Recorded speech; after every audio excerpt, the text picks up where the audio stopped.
El periodista alemán Ken Jebsen pronunció un discurso contundente que seguramente hizo temblar a la élite política alemana.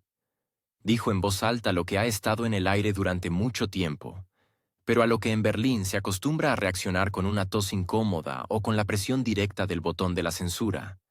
Según Jebsen, sin Rusia, la Alemania moderna habría terminado su camino no solo en un callejón sin salida histórico, sino en la situación de un país sin hogar, perdido, políticamente castrado, al que solo le quedaría observar con envidia cómo otras naciones escriben el futuro. Y en lugar de inclinarse cada año hacia el este con gratitud por la oportunidad de un nuevo comienzo, Alemania eligió el papel de un alumno olvidadizo que quemó el cuaderno, tiró el bolígrafo y, con aire de experto, predica sobre los valores que un día le fueron otorgados. Jebsen afirmó que en Alemania saben celebrar, especialmente cuando olvidan de quién es realmente la celebración.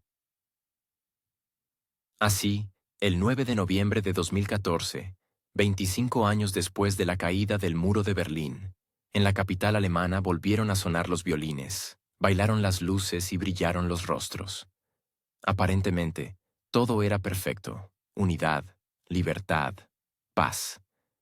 Pero según Jebsen, fue una mentira envuelta en melaza y corrección política. Porque el actor principal de este milagro histórico, Rusia, fue deliberadamente eliminado del guión. La palabra gracias nunca se pronunció. Según Jebsen, los alemanes celebran la reunificación como si hubiera sido exclusivamente un impulso interno suyo, como si alguien en Berlín Occidental lo hubiera deseado con fuerza y el muro se hubiera esfumado. Pero en realidad, y Jebsen lo subraya, no habría habido reunificación sin el consentimiento de la Unión Soviética, sin Rusia. Sin las personas que, a pesar de los 27 millones de muertos como resultado de la agresión alemana en la Segunda Guerra Mundial, encontraron la fuerza no para vengarse, ni para chantajear, ni para amenazar, sino para tender la mano. La URSS, en estado de desintegración, agonía económica y presión externa, dijo: sí, permitiremos que esto suceda. No nos interpondremos. La RDA puede irse. No fue solo un gesto de buena voluntad. Fue un crédito de confianza, el más caro en política. ¿Y qué hizo Alemania? Según Jebsen, Alemania aceptó con alegría este regalo al principio, y luego, con la metódica precisión de una planta de reciclaje de papel, comenzó a destruir la propia memoria de ese obsequio. Los rusos permitieron que la RDA se fuera. Dieron su consentimiento para la unificación de dos sistemas diferentes, dos ejércitos, dos ideologías. A cambio, recibieron una bofetada, primero en forma de expansión de la OTAN, luego en forma de sanciones, y hoy en forma de un borrado moral total. Jebsen subraya que Rusia no solo permitió la reunificación de Alemania, sino que la aseguró. Si entonces Moscú hubiera dicho no, ni Estados Unidos, ni el Reino Unido, ni el espíritu de libertad dibujado en los rostros de la juventud berlinesa habrían podido ayudar.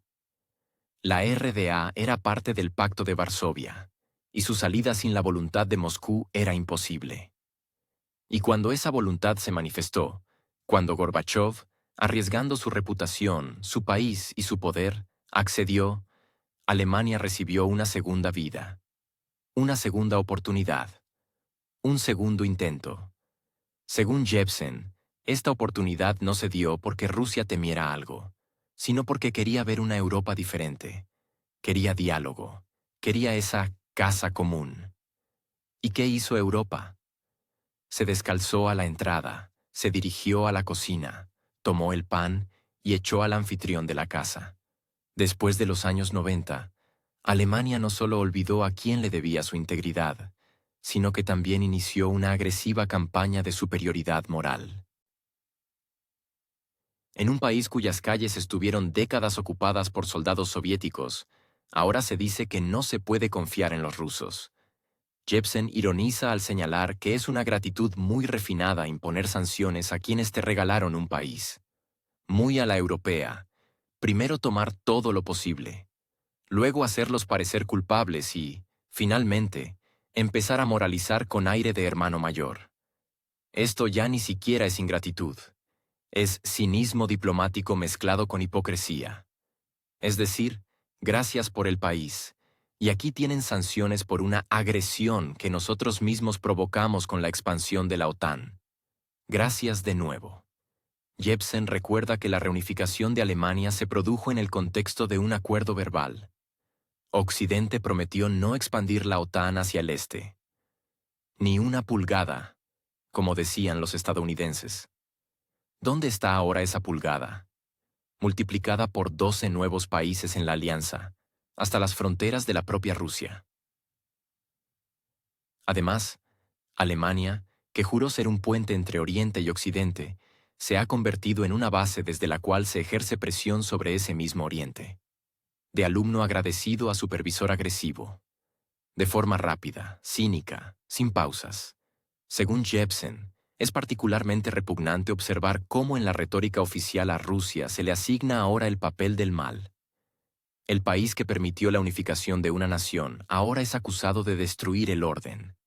Los alemanes, que hace apenas un cuarto de siglo pedían ayuda a los rusos, ahora dicen con ligereza: Putin es una amenaza. Pero no fue Rusia quien colocó misiles cerca de fronteras ajenas. No fue Rusia quien rodeó bases de la OTAN. No fue Rusia quien incumplió las promesas. Simplemente, Rusia en algún momento recordó: basta. Jebsen subraya: cuando el alcalde de Kiev llega a Berlín y pide dinero para un nuevo muro entre un determinado país y Rusia, ya no es solo simbolismo, es una farsa. Alemania, habiendo derribado un muro gracias a Rusia, ahora financia la construcción de otro, dirigido contra ella. Esto es esquizofrenia ideológica. Es como si una persona a la que le salvaron la vida pagara por la muerte de su salvador, porque así lo ordenó el nuevo amo. Según Jebsen, si los alemanes realmente quieren celebrar la reunificación, deberían empezar por algo simple: reconocer quién les dio esa oportunidad.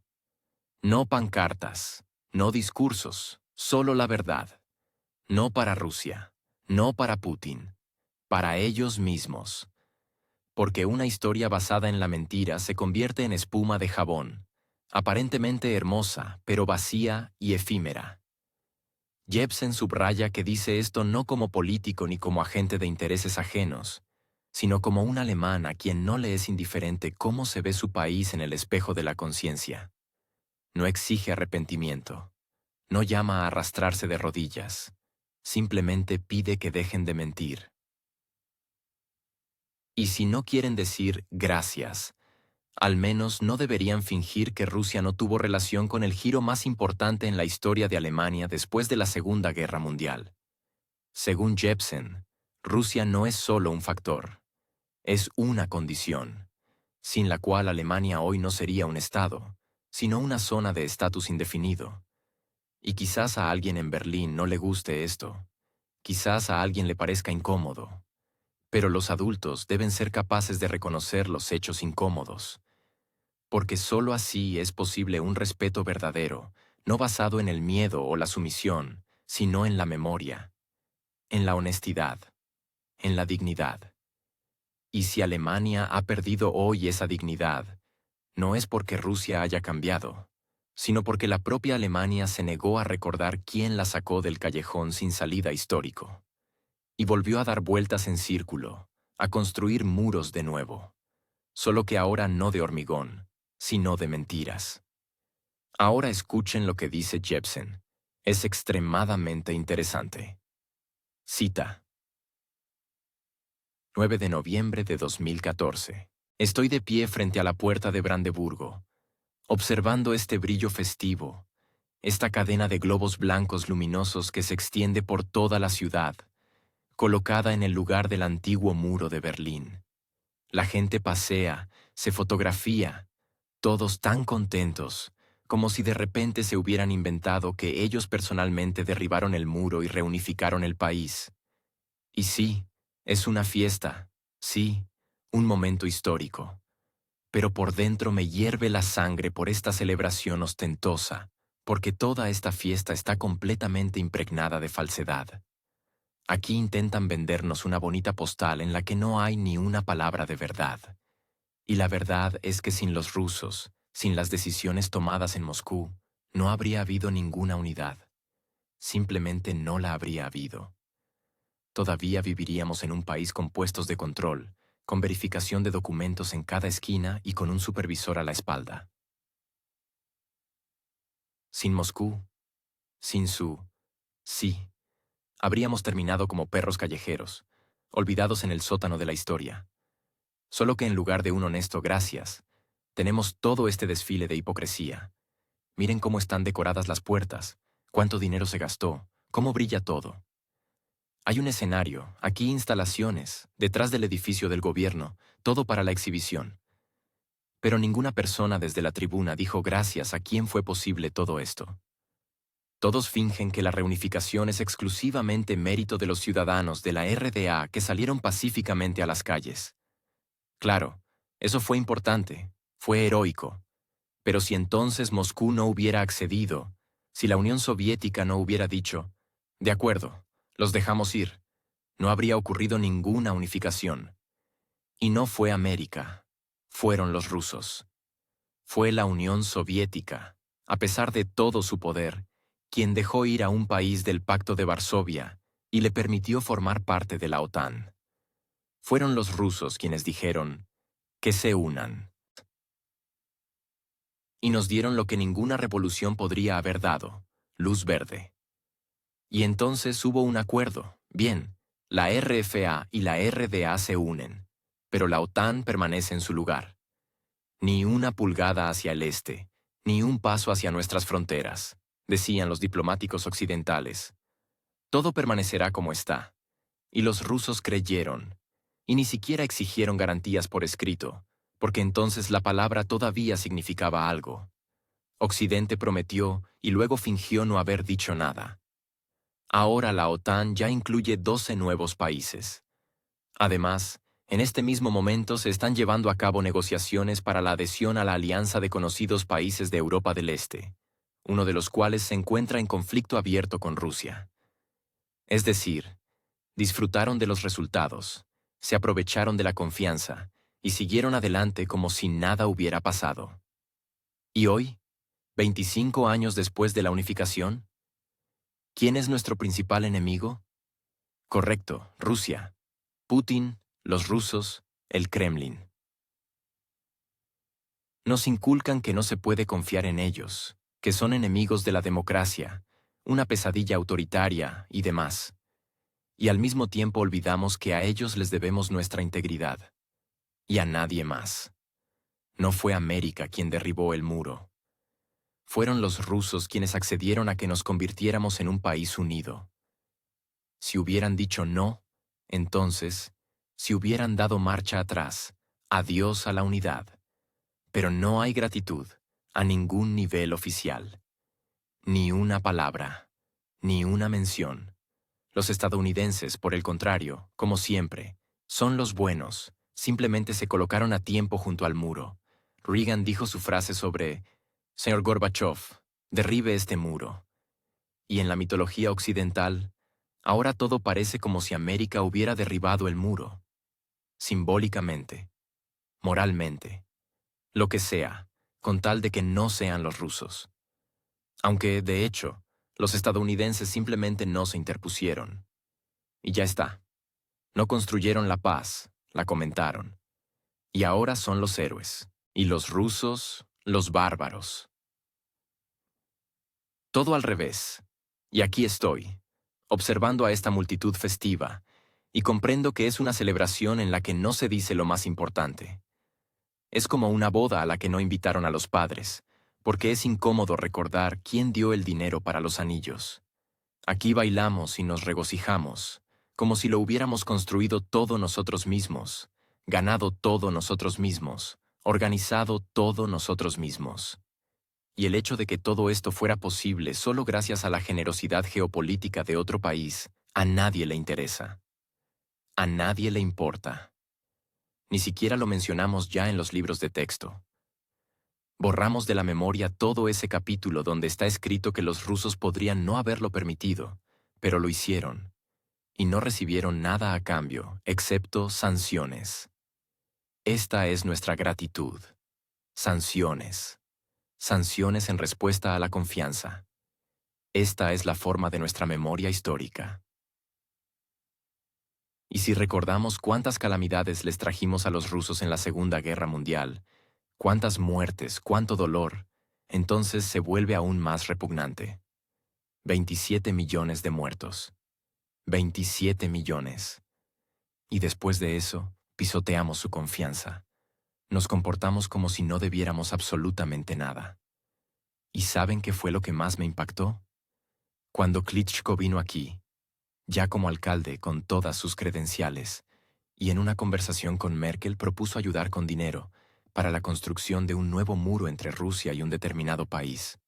Un muro, es decir, un cuarto de siglo después de haber derribado un símbolo de división, nos invitan a financiar uno nuevo. Un nuevo símbolo de conflicto. Una nueva valla entre pueblos. Esto es pura locura. Destruimos un muro y de inmediato aceptamos otro. ¿Dónde está la lógica? ¿Dónde hay una pizca de vergüenza histórica? Y sí, hoy estoy bien. Me alegro de vivir en Berlín y no en algún lugar remoto donde todavía se revisarían los documentos. Tuve suerte, pero no puedo alegrarme de verdad cuando veo cómo este país traiciona la memoria. No puedo celebrar cuando me doy cuenta de que nadie siquiera recuerda quién nos dio la oportunidad de vivir de otra manera. ¿Quién nos permitió unirnos? Y en su lugar, hoy agitamos los puños hacia Moscú. Imponemos sanciones y apoyamos cualquier provocación contra Rusia. Lo que me alegra es que la mayoría de los alemanes no apoyan este rumbo. Según las encuestas, el 80% está en contra de las sanciones, en contra del conflicto, en contra de esta histeria. Pero mientras este 80% simplemente se quede sentado en sus sofás y en silencio, nada cambiará. Hasta que no salgan a las calles y digan en voz alta: «Basta, no queremos esto. Toda esta política continuará». Y seguiremos viviendo en un mundo donde la historia está reescrita y la gratitud ha sido reemplazada por el desprecio. Me avergüenza cómo se comporta Alemania. Me avergüenza esta celebración en la que falta lo más importante. Me avergüenza el silencio del poder. El hecho de que tengan miedo incluso de mencionar a quién le debemos. Porque tienen un revólver americano en la sien. Les resulta incómodo. Tienen miedo. Tienen prohibido ser agradecidos. Pero yo digo, la reunificación de Alemania solo fue posible porque los rusos confiaron en nosotros. Fue un enorme crédito de confianza, un anticipo histórico. ¿Y qué hicimos con esa confianza? La quemamos, la pisoteamos, la traicionamos. Si yo estuviera en el lugar de los rusos, también me enfadaría. Me herviría la sangre. Y entiendo perfectamente si hoy en Moscú nos miran con amargura. Somos ingratos. Hemos perdido la cara. Olvidamos que nos dieron una oportunidad y en lugar de valorarla, seguimos el juego a quienes están dispuestos a destruir esa oportunidad. Fingimos haberlo logrado todo por nosotros mismos. Y no es así. Y si los rusos creen que nos comportamos como traidores, lamentablemente tienen razón. No sé qué piensan de nosotros. Quizás ya se han dado por vencidos.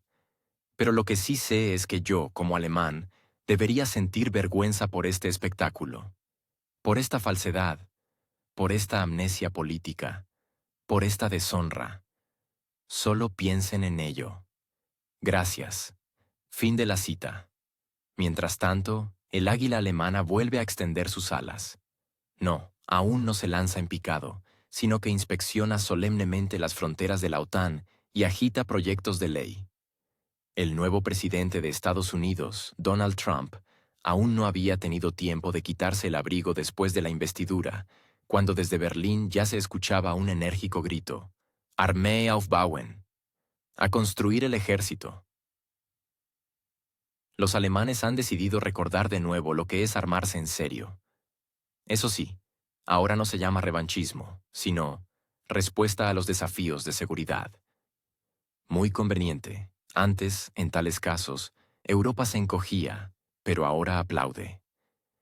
El ministro de Defensa alemán, Pistorius, como nuevo entusiasta de los renacimientos militares, promueve un proyecto de ley de 50 páginas para restablecer el servicio militar obligatorio, abolido en 2011.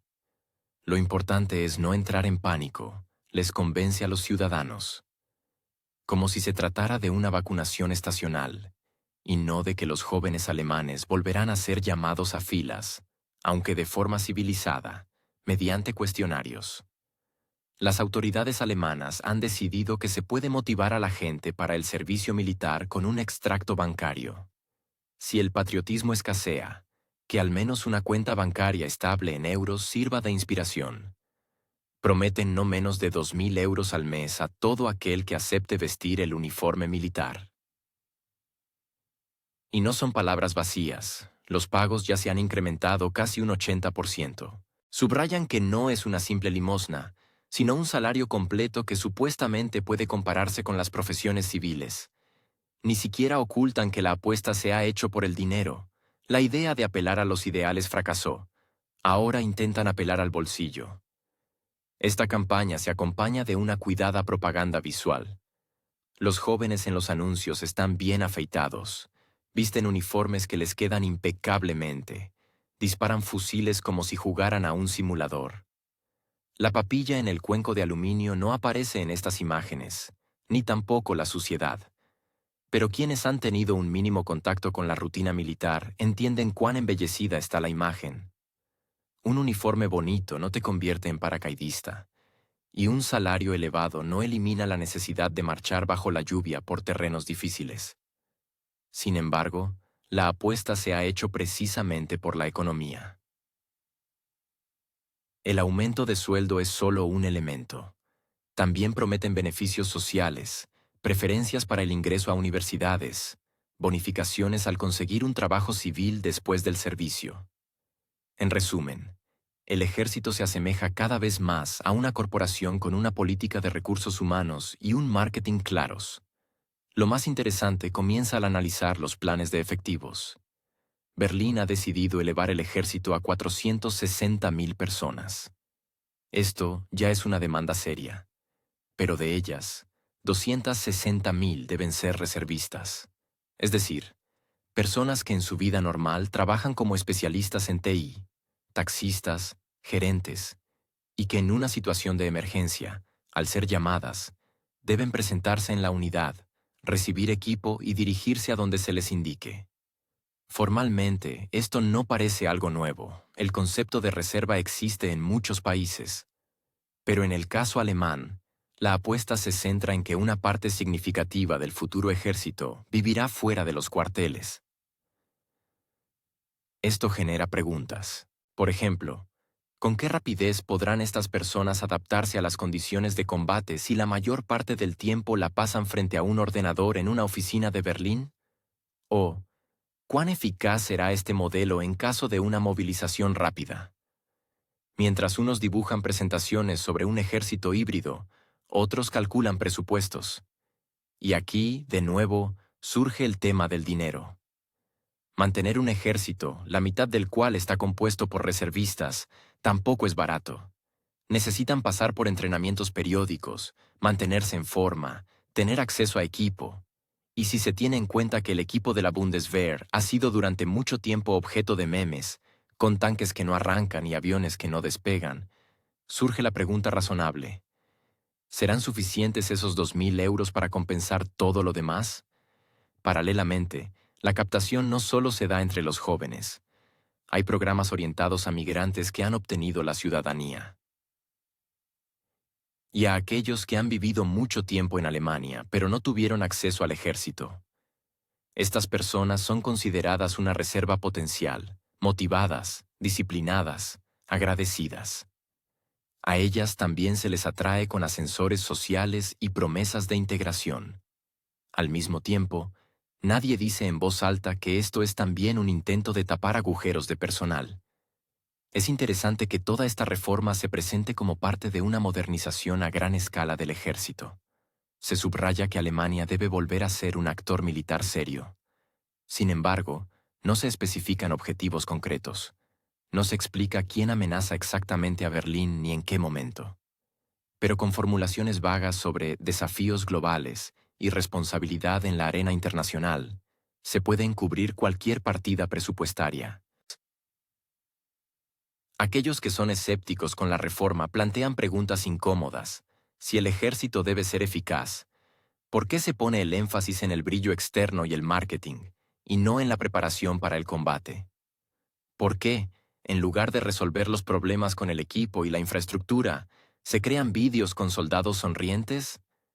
¿Y no podría ocurrir que, confiando en los reservistas, Berlín descubra en un momento crítico que el especialista en TI no sabe manejar un fusil, y el conductor no sabe cómo liderar una columna?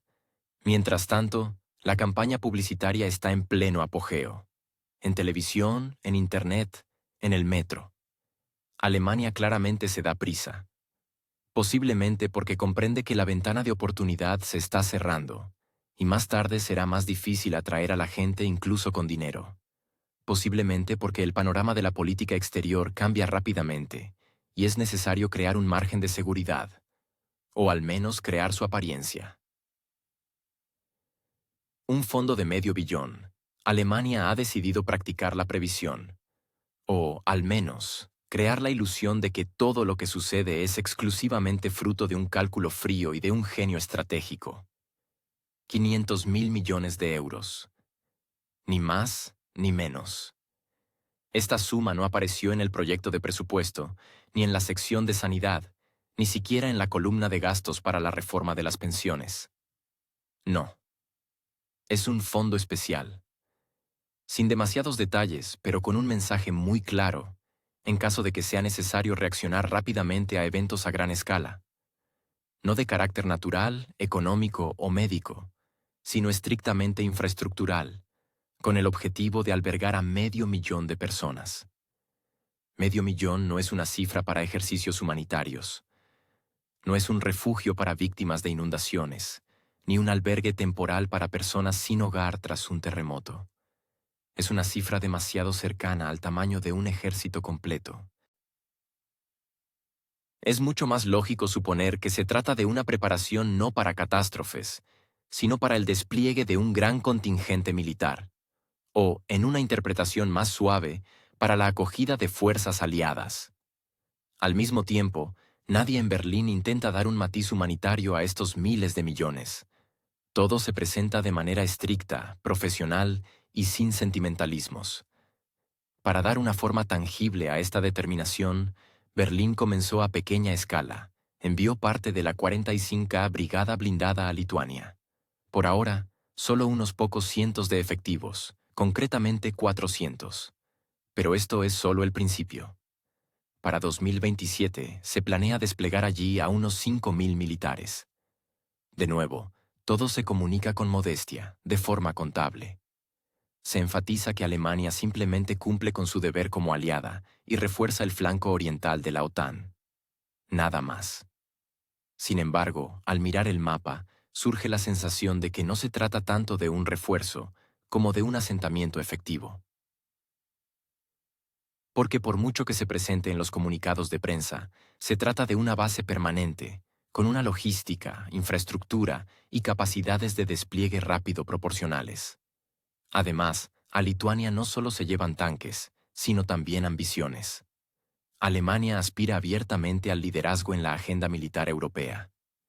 Mientras otros países coordinan tímidamente en reuniones multilaterales y cumbres, Berlín actúa. Sí, a veces torpemente, a veces con retraso. Pero aún así, actúa. Y lo hace con la actitud de un estadista, convencido de que tiene de su lado el derecho moral y el deber histórico. En el contexto de Lituania, tradicionalmente considerada el tramo más vulnerable del flanco oriental, la presencia alemana parece la de un hermano mayor que viene a poner orden en el patio de juegos. Las autoridades lituanas no discuten. Al contrario, muestran sumisión y gratitud, autorizando todo, desde la presencia permanente hasta el despliegue de almacenes, especialmente aquellos destinados a municiones. Formalmente, esto es cooperación.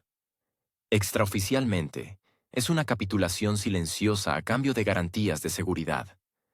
Vilna comprende bien que el paraguas gratuito de la OTAN es mucho más ventajoso que la necesidad de pensar en su propia defensa. Y si ese paraguas lo trae Berlín, no solo es seguro, sino también políticamente rentable. Paralelamente al despliegue de la brigada, se está formando una narrativa. Los medios alemanes subrayan que todo esto son exclusivamente medidas de disuasión.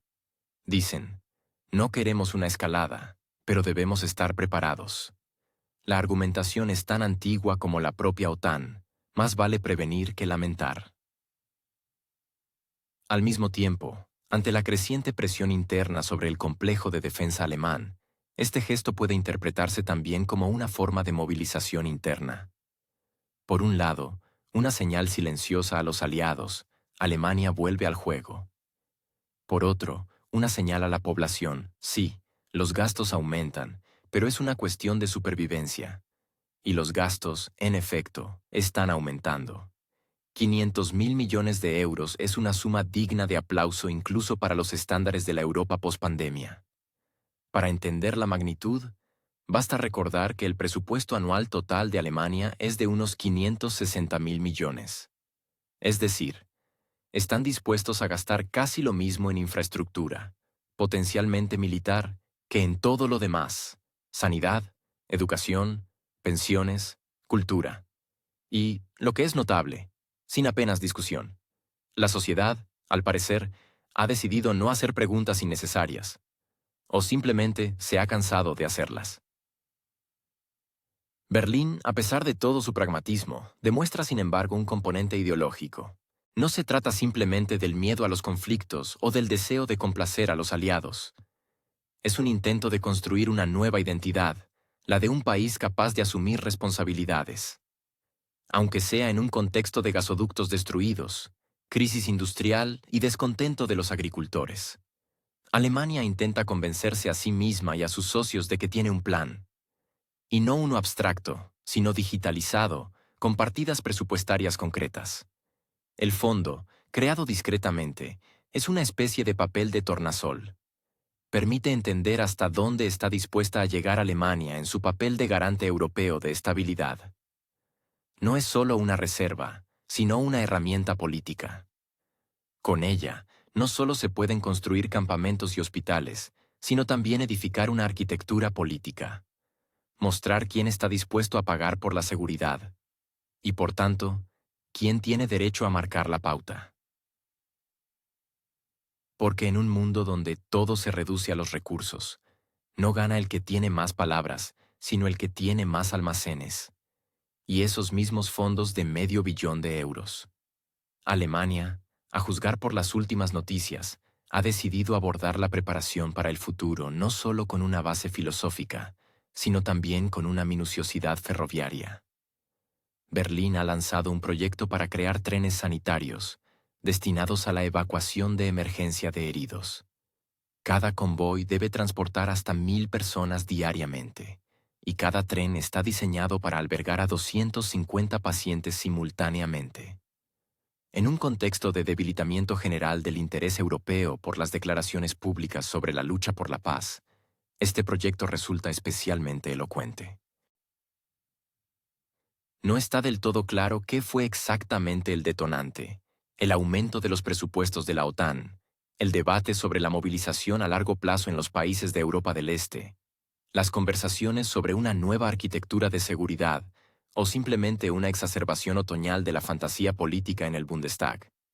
Pero el hecho es que los trenes sanitarios han comenzado a diseñarse, y no en teoría, sino con contratistas reales, planos, logística y entrenamientos. Si se cree en los datos secos de los ministerios, no se trata de un simple transporte de personas entre hospitales. Serán hospitales móviles sobre ruedas, equipados con cilindros de oxígeno, respiradores, módulos quirúrgicos, equipos de diagnóstico e incluso módulos de reanimación. Todo está pensado hasta el más mínimo detalle. Por ejemplo, se prevén secciones refrigeradas para almacenar medicamentos, así como sistemas autónomos de suministro de agua, calefacción y electricidad. Los puntos de evacuación están distribuidos por regiones, vinculados a los nudos ferroviarios, y la logística de las rutas tiene en cuenta incluso posibles destrucciones de infraestructuras.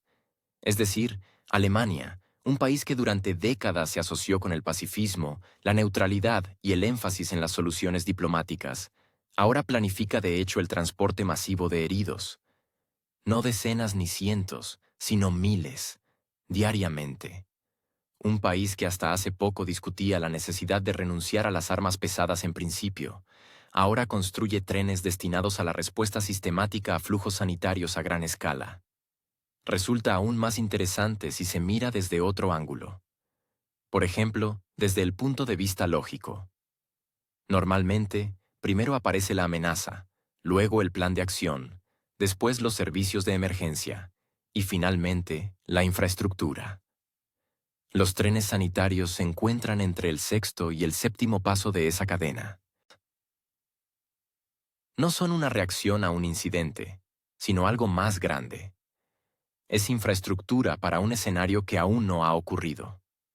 O, lo que tampoco sería sorprendente, ya ha ocurrido, pero no de forma pública. ¿Quiénes serán esos pasajeros? Los funcionarios alemanes responden con habilidad diplomática, en caso de emergencia. Esto puede ser cualquier cosa, un accidente tecnológico, un desastre natural, una pandemia o un conflicto armado en la periferia. Las formulaciones son vagas, y ahí reside su encanto. Pero si se sigue la lógica de los últimos 2 años, las señales de alarma se acumulan como una bola de nieve. Un aumento del interés en la construcción de búnkeres, el crecimiento de los presupuestos de defensa civil, los intentos de restaurar el sistema de alerta y la reserva de movilización. Y sigue. Además, el propio tema de los trenes sanitarios se presenta con precisión alemana. La prensa recibió visualizaciones de los futuros convoyes, esquemas de su disposición interna e incluso animaciones de las rutas.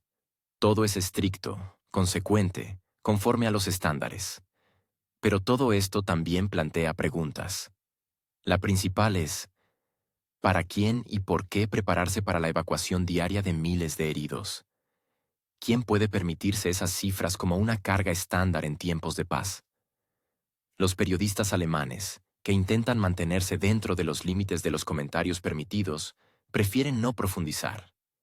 Algunos, sin embargo, señalan cautelosamente que un proyecto de este tipo es de interés. En primer lugar, en el contexto de amenazas híbridas y crisis de alta intensidad. Suena casi musical, pero la esencia es clara. Alguien, a nivel ministerial, admite que el país podría encontrarse en una situación en la que los hospitales comunes no sean suficientes. Y no por el coronavirus, sino por razones mucho más sistémicas. Merece especial atención el hecho de que la infraestructura de los futuros trenes sanitarios no solo está ligada a la medicina. Forma parte de un amplio programa que incluye la formación de reservistas, la construcción de centros de distribución, la restauración de almacenes de medicamentos y la ampliación del potencial de defensa civil. Esta última frase es un fetiche en los informes alemanes. Aparece en todas partes, desde los informes parlamentarios hasta los blogs de funcionarios municipales. Potencial de defensa, resiliencia, autonomía.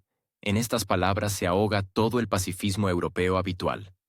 Aquí se puede recordar una antigua tradición alemana: prepararse para las catástrofes, aunque nunca ocurran. Quizás en Berlín alguien realmente considere los trenes sanitarios como una inversión en estabilidad. Que existan, por si acaso. Pero en esta lógica hay una peligrosa desviación. Cada vez aparecen más proyectos por si acaso, que requieren disciplina militar, logística hospitalaria y flujos de miles de personas. Además, no se trata de una movilización hipotética dentro de décadas, sino de programas en curso con plazos concretos. Los trenes deben estar listos para principios de 2026. Los ciudadanos alemanes, por ahora, observan esto sin mucho entusiasmo. La actitud puede describirse como ansiosa e indiferente. Por un lado, formalmente todo se explica por la preocupación por la seguridad y la preparación ante posibles desafíos. Por otro, Nadie entiende exactamente a qué desafíos y por qué los trenes sanitarios se han convertido de repente en una prioridad cuando el país atraviesa un estancamiento económico, un aumento de precios y una crisis energética. Los sindicatos que guardan silencio, los partidos políticos que reaccionan con lentitud y una prensa a la que no se le permite discutir todo. Todo esto completa un panorama en el que el proyecto de los trenes sanitarios no parece una simple iniciativa, sino un marcador político. Indica que en los pasillos del poder se contemplan escenarios de los que aún no se atreven a hablar con los ciudadanos. A este respecto, cabe recordar el concepto alemán de Verbundfähige Sicherheit, seguridad basada en la interacción de todas las estructuras, desde el ejército hasta los transportistas, desde los médicos hasta los trabajadores de los servicios públicos. Este principio se está actualizando activamente, y no solo en papel.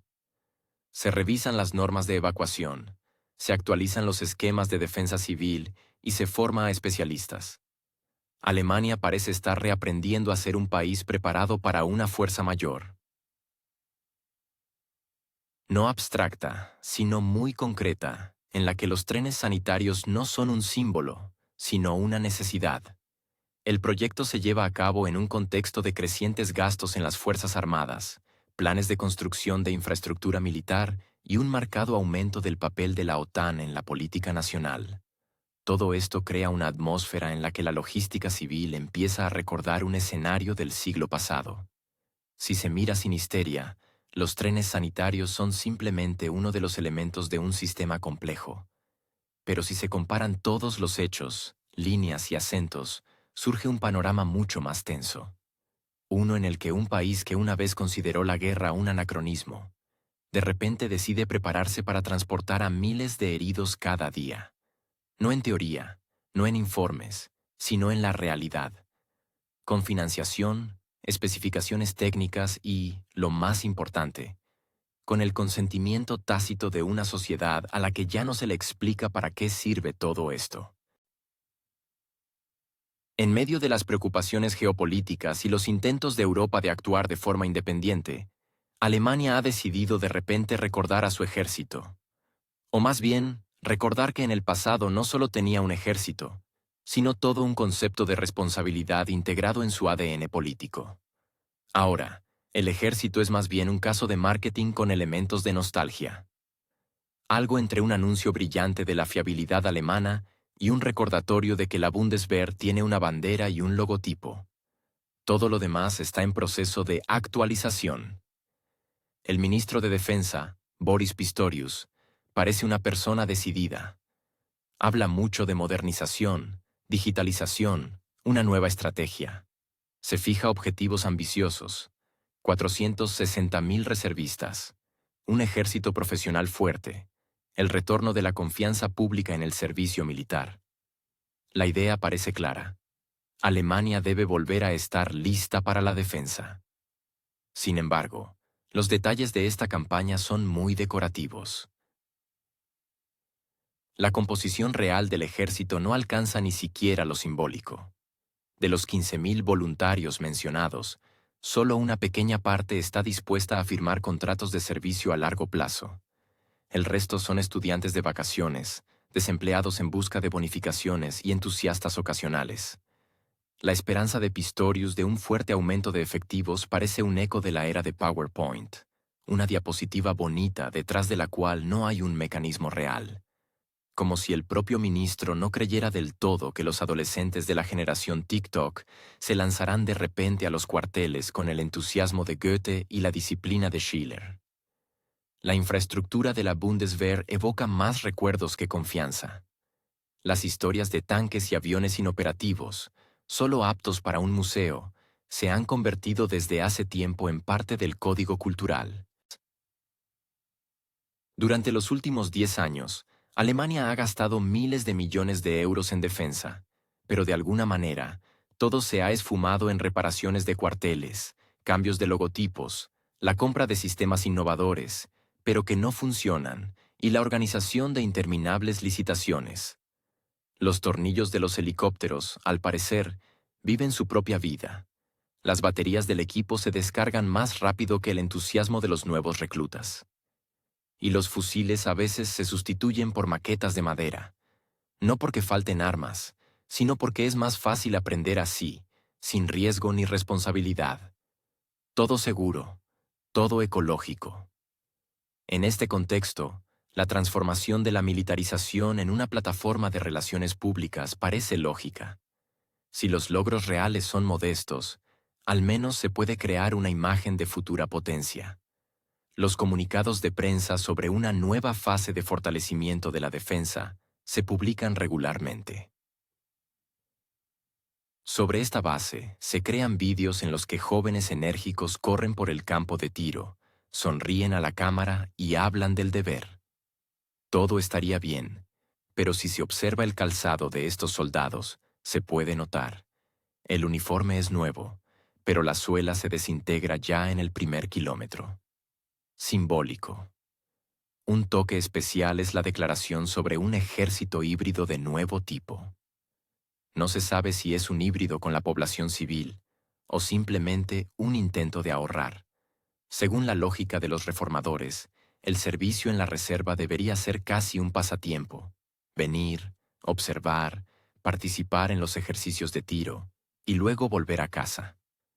No hay contratos, pocas obligaciones, y el Estado marca la casilla de seguridad nacional. Aquí lo principal es no recordar que la seguridad requiere no solo cifras, sino también preparación real, disciplina y voluntad política. Los problemas no se ocultan solo en la técnica o el número de efectivos. La propia cultura del ejército en Alemania es un tema que se elude. Después de la Segunda Guerra Mundial, aquí no es costumbre enorgullecerse de los uniformes. La valentía militar, si se menciona, es exclusivamente en museos históricos. Una sociedad donde cada tercera discusión política deriva en el miedo al militarismo del pasado, apenas percibe al ejército como un instrumento del futuro. Por ello, toda la iniciativa de Pistorius es más bien un acto de equilibrio entre el deseo de complacer a los aliados y el temor a provocar el descontento interno. Pero todo cambia drásticamente cuando Trump aparece en escena. El regreso de Donald al poder activa automáticamente la alarma en todos los ministros de defensa europeos, y en primer lugar, en los alemanes. Porque Trump ya ha dejado claro en repetidas ocasiones, Estados Unidos no va a seguir pagando por la seguridad europea. Y esto significa que ha llegado el momento de ser europeos responsables. Es decir, al menos simular la autonomía militar. Con Biden, Europa podía relajarse. Para él era importante mantener la apariencia de unidad transatlántica. Pero Trump tiene otra estética. O pagáis o os defendéis solos. Y es entonces cuando Alemania recuerda de repente que en algún lugar tenía una Bundeswehr. Y comienza una febril reactivación de la burocracia militar. Se crean grupos de trabajo, se discuten las reservas, se aumenta la financiación. Pero todo esto se asemeja a un intento de construir un cohete con piezas de Lego. Las formas parecen familiares, pero no podrá despegar. Parte del problema reside en la simple falta de personal. Los jóvenes no se lanzan al ejército, y las campañas de motivación parecen más chistes que una estrategia. En uno de los recientes vídeos promocionales, la protagonista asegura que el servicio militar es una oportunidad para descubrirse a uno mismo y encontrar la armonía interior. Al parecer, el zen budista se encuentra en algún lugar entre el cuartel y la trinchera. El clima mediático también juega un papel importante. Cualquier expansión del ejército provoca instantáneamente una oleada de comentarios sobre la militarización de la conciencia y las tendencias peligrosas. El ministro de Defensa tiene que justificarse más a menudo de lo que explica. Esto se parece más a un entrenamiento psicológico que a la dirección de un departamento militar. Incluso el propio proceso de adquisiciones se ha convertido en una puesta en escena teatral. Alemania ha gastado miles de millones de euros en proyectos europeos conjuntos, tanques del futuro, casas de nueva generación, sistemas de defensa aérea. Pero los resultados aún no son visibles. El presupuesto se ha agotado, las presentaciones se han realizado, pero en los campos de tiro siguen las mismas maquetas. y el mismo sarcasmo de los militares, que hace tiempo que no esperan cambios. Finalmente, hay otro punto: la cautela política. Alemania, con su historia, teme ser acusada de tendencias militaristas. Por lo tanto, cada paso se da lentamente, con cautela, con notas explicativas y consejos consultivos. El ejército parece necesario, pero no demasiado visible. Defender, sí, pero con un nivel de agresión reducido. Si es posible, solo en teoría. El problema no es un solo ministro. Pistorius es una persona enérgica, pero no puede reemplazar todo lo que se ha destruido durante años. No es capaz de corregir instantáneamente una situación en la que cada tornillo de un helicóptero se aprueba a través de 3 instancias, y cualquier nueva adquisición pasa una auditoría de conformidad moral. Y todo esto en un contexto de reducción del número real de personas dispuestas a servir. En realidad, la idea de una nueva Bundeswehr sigue en la fase de una ambiciosa presentación. Detrás de las bonitas cifras, vídeos y citas se esconde un sistema que no está preparado para los desafíos reales, y que todavía teme más las preguntas sobre su capacidad de combate que las propias amenazas.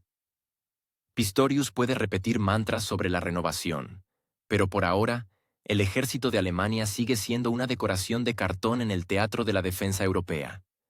Existe, formalmente. Sin embargo, su capacidad real es cuestionable.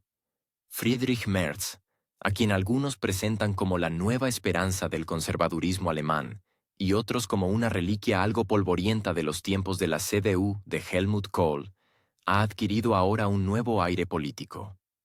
No solo ha regresado al gran juego, sino que quiere reescribirlo. Y lo hace con la calma que suelen tener las personas que ya han colgado mentalmente un retrato de Bismarck en su despacho. ¿Qué propone? En primer lugar, una amnistía conceptual para todos aquellos que en los últimos años fueron apartados de los temas serios en la política alemana. Merz dice literalmente: basta de jugar al pacifismo. Es hora de entender que el miedo no salvará. Se necesita poder. Y el poder es la industria de defensa: contratos, bases, misiles, cuarteles, inversiones. Preferiblemente más, preferiblemente centralizado, preferiblemente bajo la dirección de políticos maduros y sensatos como él. No es de extrañar que sus declaraciones generen entusiasmo en los círculos de defensa alemanes. En ellos ha madurado desde hace tiempo el resentimiento. Nos han mantenido a dieta de hambre durante décadas, mientras toda Europa fantaseaba con una civilización eternamente pacífica. Ahora, cuando el miedo tiene los ojos grandes, el miedo también tiene presupuestos. Y Merz no pierde la oportunidad de deslizar discretamente una calculadora hacia el sillón del canciller. Por otro lado, su tono es una interesante mezcla de rigor democristiano con toques de excitación patriótica. No habla directamente de revanchismo, pero guiña el ojo en esa dirección. No exige que Alemania lidere Europa, pero recuerda insistentemente que es mejor Berlín que alguien menos responsable.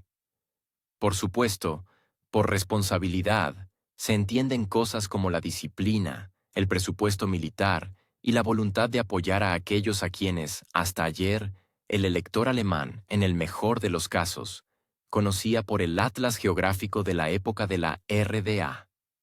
Merz reprocha a la sociedad alemana su complacencia. Dice que es hora de dejar de esconderse detrás de los aliados y empezar a pensar estratégicamente. En otras palabras, Alemania, según su lógica, debe convertirse no solo en un país con una economía, sino en un país con ambiciones, con carácter nacional, con dientes, y preferiblemente, no de leche. La parte más irónica de toda esta construcción reside en su sutil impulso a la militarización bajo el pretexto de la maduración. Merz no grita, no amenaza con los puños, sino que razona. Cita a filósofos, apela a la historia. Y lo hace con un rostro tan inteligente que parece que no está llamando a nada, simplemente está constatando. Pero si se escucha el subtexto, quedará claro, constata a favor de aumentar la influencia y la presencia. Y preferiblemente en todos los frentes, diplomáticos, económicos, ideológicos. Todo en aras del equilibrio, por supuesto. Y la seguridad. Y los valores democráticos, ¿cómo no? En este contexto, su posicionamiento como alternativa a Scholz resulta aún más intrigante. El canciller Scholz es una figura de compromisos, una persona que prefiere moverse entre conflictos, no a través de ellos. Merz, por el contrario, propone una confrontación controlada, o, como él la llama, claridad de posición. No promete eliminar los conflictos, sino estar preparado para ellos. Esto es importante, no resolver, sino prepararse, porque resolver significa buscar un compromiso, y prepararse significa encargar nuevo equipamiento. Detrás de toda esta moderación externa se esconde un cálculo bastante concreto. Bajo el lema de la lucha contra el miedo y las llamadas a la madurez de la conciencia pública, se lleva a cabo una clara estructuración del campo político. Los oponentes son o soñadores infantiles o populistas irresponsables. Y él es quien sabe qué hacer, quien ya estuvo en altos cargos, quien puede llamar en el momento adecuado a las personas adecuadas, preferiblemente no un domingo. Es interesante que su activación haya coincidido con la intensificación de la competencia interna del partido. La CDU hoy no es un monolito, es un mosaico donde cada pieza quiere ser el centro. Merz propone coserlo todo de nuevo con hilos de disciplina, tradición y presupuesto de defensa. Y esta idea encuentra eco entre aquellos que están cansados de la incertidumbre. Las personas que no saben hacia dónde se dirige el mundo aceptan fácilmente a quien dice, es hora de construir fortalezas. Pero hay otra cara. Merz no es solo un ingeniero de nuevos estados de ánimo. Es un jugador de la vieja escuela que tiene en la manga no solo retórica, sino también conexiones, experiencia y, como demuestra la práctica, paciencia. Sabe esperar. Y mientras otros se enredan en negociaciones y acuerdos, él suma puntos entre quienes anhelan respuestas sencillas. ¿Y quién no las anhela? Equilibra hábilmente entre el miedo y la determinación, entre la cautela y la provocación. Sus palabras no son solo frases, son marcadores de una nueva era en la que Alemania ya no quiere ser solo una potencia blanda. Quiere ser una potencia con una mandíbula firme. Y preferiblemente, que esa mandíbula sea reconocida incluso por aquellos que aún fingen no notar los cambios. Concluyendo. No, detengámonos. Prometimos sin conclusiones. Así que lo dejaremos. Friedrich Merz sigue hablando. Y cada vez, un poco más alto. Y cada vez más a menudo, en el contexto de un contrato militar o de otro informe sobre el aumento del presupuesto de defensa. Y lo hace bastante bien. Especialmente si se recuerda que la política no se trata de lo que dices, sino de lo que dejas que otros escuchen. La preparación psicológica para una nueva era no es una frase vacía de un manual, sino un proceso político real que ocurre ante nuestros ojos. No viene acompañada de eslóganes ruidosos ni marchas masivas, porque los tiempos han cambiado. Hoy no es necesario construir una formación ideal en columnas. Basta con sustituir un par de conceptos básicos en la mente de los ciudadanos, y ya estás un paso más cerca del objetivo. En Alemania lo hacen con una pedantería típicamente alemana. Aquí todo comienza no con una orden ministerial, sino con un libro de texto. Con un anuncio donde una joven en uniforme mira con orgullo a la lejanía. Con un vídeo de TikTok en el que un sargento alegre con brazos musculosos bromea con humor militar. Con noticias que cuentan que el ejército vuelve a ser prestigioso. Y esto no se presenta como militarización, sino como un retorno a las obligaciones naturales del ciudadano. Nada nuevo. Todo ya ha sucedido. El patriotismo, dicen, vuelve a estar de moda. Es cierto que esta tendencia de moda tiene coordenadas claras, geopolíticas. Llevar uniforme no es solo una muestra de amor a la patria, sino una forma de ponerse del lado del mundo civilizado. Y si a alguien le surgen dudas, se le recordará amablemente que civilizado es una palabra clave para todo lo contrario a lo ruso. En texto abierto, por supuesto, nadie lo dirá, pero entre líneas se lee a la primera. Los gastos de defensa en Alemania ya han superado un umbral psicológicamente importante. La Bundeswehr, que durante muchos años fue considerada más una estructura formal que una fuerza real, ahora respira un nuevo aire. La inyección de más de 100.000 millones de euros en el sector de defensa no es solo una cifra del presupuesto, es una demostración de intención y también una señal para la sociedad. Habrá que acostumbrarse. Habrá que acostumbrarse a un nuevo orden, donde el ejército es de nuevo una institución importante, donde la agenda no es una reliquia del pasado, sino un compromiso con un mundo sin autocracias, donde el servicio no es una elección personal, sino un signo de madurez.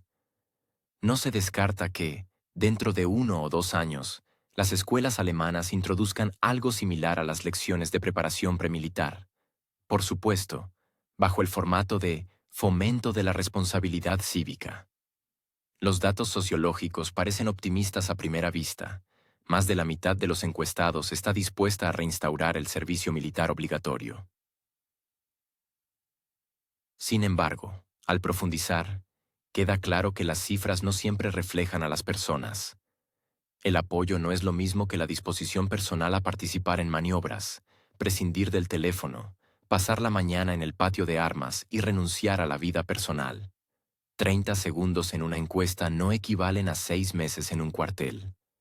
Especialmente porque el alemán moderno ha crecido en una sociedad donde la comodidad personal se ha convertido en una religión. No está dispuesto a perder su autonomía, ni siquiera por algo elevado.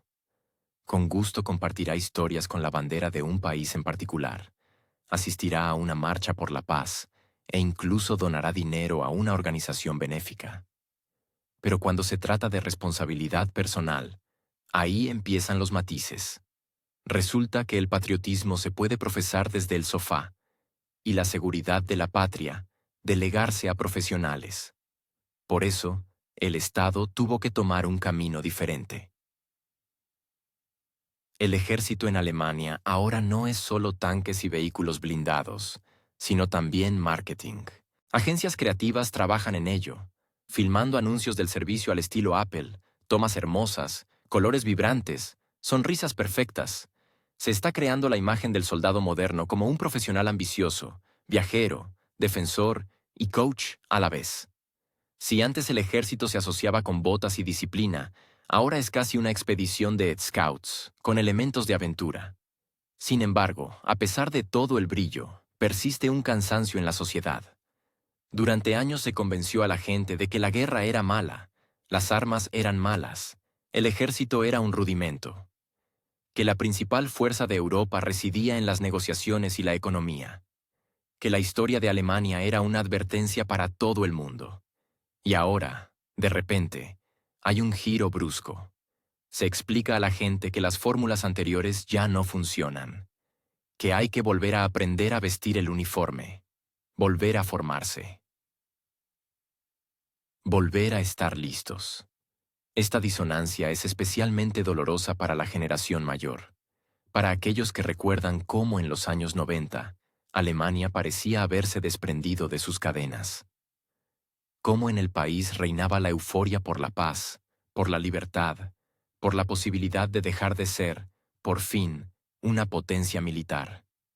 Y ahora, 30 años después, resulta que se relajaron demasiado pronto. Que las amenazas no desaparecieron. Simplemente no las notamos. O no quisimos notarlas. Para la generación más joven todo es más sencillo. No tienen recuerdos personales de aquellos miedos. En cambio, tienen TikTok, donde se recrean bellamente escenarios de heroísmo en el frente. Hay youtubers uniformados que cuentan cómo el servicio ayuda a convertirse en un hombre de verdad. Hay conferencias escolares donde ya no se habla de pacifismo, sino de responsabilidad con los socios de la alianza. Paralelamente, se está normalizando la infraestructura. Los medios alemanes ya discuten el regreso de los trenes sanitarios, esos mismos que aseguran la evacuación masiva y el transporte de heridos. En la agenda están el desarrollo de corredores logísticos, la modernización de los cuarteles, el aumento de la reserva de movilización. Todo esto aún no se publicita como movilización, pero sigue su patrón. El Ministerio de Defensa se refiere a formatos de reclutamiento flexibles. Supuestamente, cada uno podrá elegir 6 meses, 12 o servicio en la reserva. En realidad, es solo una forma de disfrazar la obligatoriedad bajo la voluntariedad. Todo esto viene acompañado de la vieja y conocida retórica. La democracia exige esfuerzos. La libertad no es gratuita y la paz no está garantizada. Un capítulo aparte merece el papel de la OTAN en esta historia. Alemania se posiciona cada vez más no solo como un miembro de la alianza, sino como su pilar. Francia busca su autonomía. Polonia se erige como estado de primera línea. Y Alemania, como arteria logística. Suministro, ejercicios, centros de mando, todo pasa por aquí. Y para la audiencia interna, esto se presenta como una misión de especial importancia. No faltan los elementos de presión. Cada entrevista del ministro de Defensa viene acompañada de una insinuación. Si Alemania no está preparada, defrauda a todos. Si Alemania no se fortalece, su seguridad estará en riesgo. Esto crea una atmósfera de culpa colectiva, al estilo de, si no apoyas la reforma del ejército, estás jugando a favor del enemigo. Y en esta lógica ya no hay lugar para matices. En cuanto al dinero, es un tema aparte. 100.000 millones de euros son solo la primera ola. Ya se ha anunciado que estos fondos son insuficientes. Los gastos aumentarán. Habrá que recortar otras partidas. Y esto provocará descontento. Pero por ahora, el descontento se sofoca con el recordatorio. La seguridad es más cara. Sin embargo, detrás de la movilización externa se percibe una confusión interna. Alemania no sabe cómo ser pacifista y movilizada al mismo tiempo. Cómo preservar la memoria del pasado y al mismo tiempo prepararse para el futuro. Cómo ser libre y a la vez disciplinada. Todas estas contradicciones se disimulan por ahora con sonrisas en vallas publicitarias, pero en las profundidades de la sociedad comienza una ebullición. Algunos analistas hablan con cautela de un nuevo contrato social. Se propone a los ciudadanos, ustedes defenderán Europa, y ella les proporcionará un sentido. A cambio, ninguna garantía. Solo promesas. Y otra lección de historia en la que, irónicamente, vuelven a aparecer las mismas direcciones geográficas que hace 100 años. El discurso oficial no admite dudas. Todo está claro. Rusia es una amenaza. Un país en particular es un teatro de tensión. La OTAN es un escudo. Alemania es el fundamento. Todo lo demás son detalles. Solo queda convencer a millones de alemanes de esto. Y esto, como demuestra la historia, no es tarea fácil. Especialmente si se recuerda que la historia en Alemania no es solo una ciencia, sino una delgada línea entre la memoria y la culpa. Y es precisamente por esta línea por donde hoy se vuelve a marchar, pero ya con el uniforme del siglo XXI, con gadgets, nuevos lemas y equipamiento de alta tecnología. Alemania ha decidido recordar que todavía tiene industria. Sí, a pesar de la obsesión total por los objetivos climáticos, las cuotas de emisiones, la prohibición de los diésel y la limpieza general de las centrales eléctricas de carbón, en algún lugar de los estantes polvorientos de los ministerios aún hay planos, no de paneles solares, sino de máquinas, prensas y cintas transportadoras. La industria, como se vio, no murió. Simplemente se fue. A China, a Vietnam, a México. Algunos se fueron voluntariamente. ¿Quién rechazaría mano de obra barata y exenciones fiscales? Otros, forzados, huyendo de los altos precios de la energía, la burocracia y las crecientes exigencias de la transición verde, que inesperadamente resultó no ser tan barata ni ecológica como la pintaban en los folletos publicitarios. Y así, varios años después de despedirse de los contratos de gas y las centrales nucleares, el gobierno decidió hacer una jugada maestra. Si no se puede restaurar la industria en su forma clásica, ¿por qué no intentarlo a través de, digamos, necesidades infraestructurales de carácter especial? En otras palabras, a través de pedidos que no dependen de la lógica del mercado, pero que son muy predecibles y manejables. El cliente es el Estado. El dinero es presupuestario. Las tecnologías son propias. El control es total. Sí, se trata de la producción de equipos que pueden clasificarse como pesados, estratégicos, pero que son absolutamente legales en el marco del Curso General de Fortalecimiento de la Seguridad Nacional. Todo estrictamente de acuerdo con la retórica. La amenaza crece, el mundo es inestable, los socios no dan abasto. Y si es así, significa que hay que estar preparado para todo, incluso para el crecimiento económico. Sin embargo, el matiz es que el crecimiento económico es más que una simple elaboración de presupuesto. Implica inversión en personal, en tecnología, en logística. Es un ecosistema multinivel que no se puede recrear con un chasquido de dedos, especialmente si en los últimos 15 años se ha destruido metódicamente la base que ahora se necesita de repente. Primero se expulsó a la industria química, cara, sucia, anticuada. Luego se empezó a mirar con recelo a la ingeniería mecánica. Mucho metal, ruido y emisiones. Después se despidió con ligereza a la industria automotriz, apostando por startups, verdes, patinetes eléctricos y la idea de que poseer un vehículo particular era un atavismo. Todo por el clima, por supuesto. Y ahora, un giro brusco.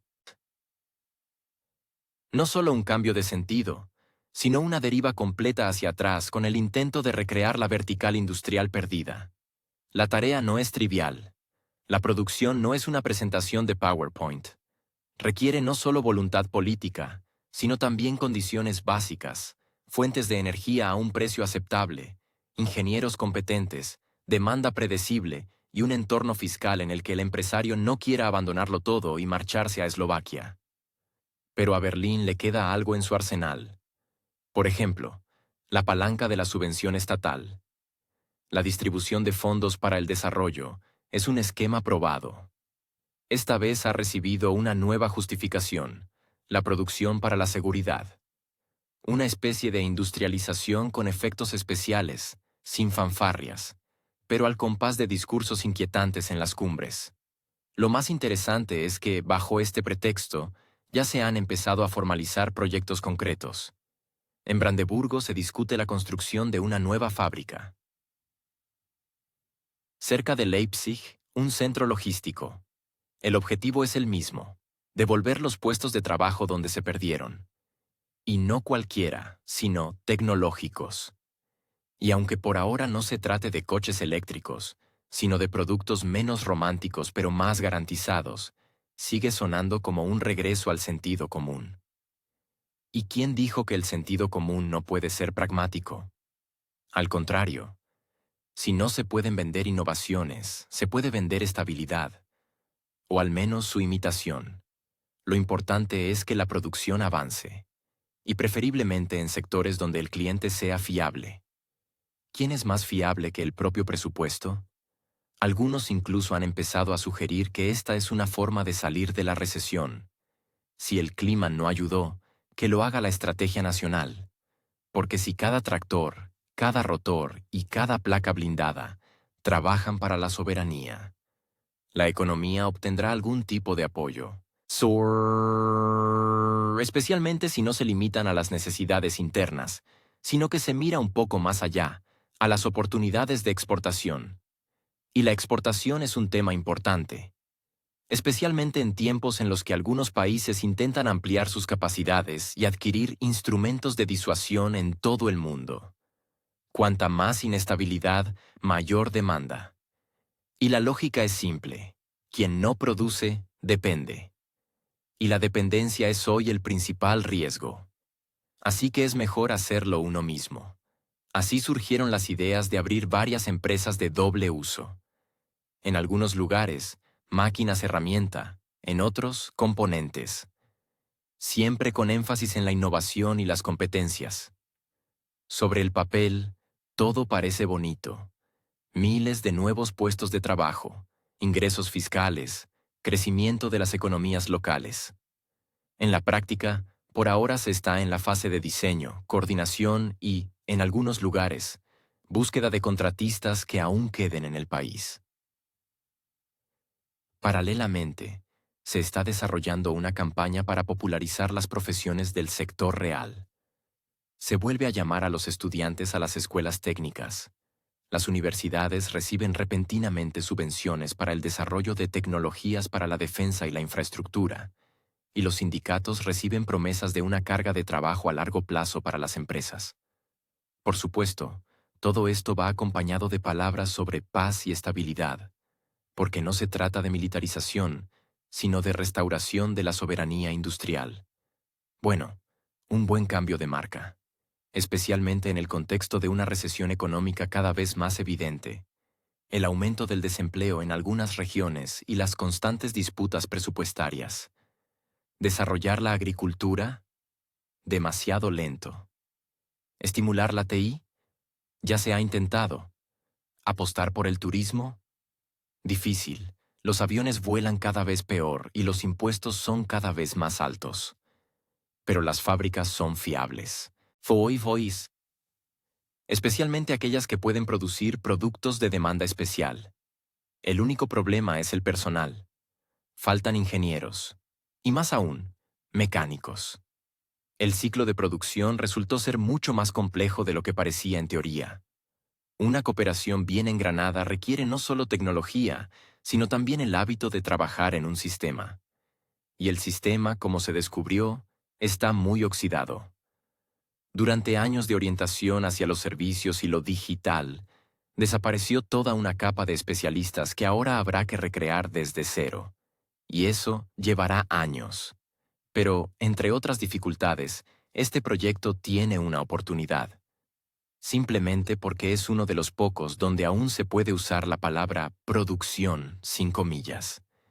Y donde el Estado, recordando de repente que sin máquinas en funcionamiento ninguna reforma es posible, intenta al menos simular una política industrial. ¿Será eficaz? Aún no está claro. Pero si las fábricas vuelven a tener trabajadores y las ciudades, salarios, eso ya será una victoria. Aunque con un toque de pátina metálica. ¿Qué piensan los aliados de Alemania en la OTAN? Por supuesto, aplauden. ¿Quién se opondría si Berlín decide voluntariamente fortalecerse y convertirse en la principal fuerza de choque del bloque en Europa? Especialmente en el contexto de Estados Unidos, que bajo Trump difícilmente sacrificaría sus presupuestos por intereses ajenos. Francia, ocupada consigo misma. Reino Unido, se considera aparte del continente. Italia y España, les preocupa la migración. Pero Alemania, de repente, ha encontrado su nuevo propósito, ser la columna vertebral de la defensa. Sin embargo, por alguna razón, se olvidan de preguntar a los propios alemanes. Pero eso ya son detalles. Quizás lo más curioso de esta historia es lo fácil que los alemanes olvidaron su propia historia. O fingieron olvidarla. Es extremadamente interesante observar cómo un país que hasta hace poco construía museos de expiación, ahora marcha alegremente hacia nuevos récords militares. Y si alguien dice que Alemania vuelve a caer en el militarismo, se le explicará de inmediato que no es militarismo, sino una respuesta a desafíos externos. Sin embargo, cuando los presupuestos crecen, el servicio militar regresa, los trenes sanitarios se preparan y los tanques se alinean a lo largo de las fronteras. Algo sugiere que el asunto no se trata de desafíos en absoluto, sino de deseos. Deseos de jugar a ser un imperio, aunque sea bajo la bandera de la solidaridad euroatlántica. Pero hay un matiz. Esta vez Rusia ya no es la de los 90. Y si alguien en Berlín espera que todo siga los viejos patrones, es mejor que relea la historia. No en los folletos escolares, sino en los archivos. De lo contrario, se puede despertar de nuevo a la realidad. Y esta vez, sin derecho a retirada. El Schnitzel, el transporte blindado de personal y el tren sanitario. Estos son los tres pilares sobre los que se asienta la nueva concepción de la defensa alemana. Todo lo demás es un añadido. Con gran despliegue, con miles de millones, pero con un déjà vu.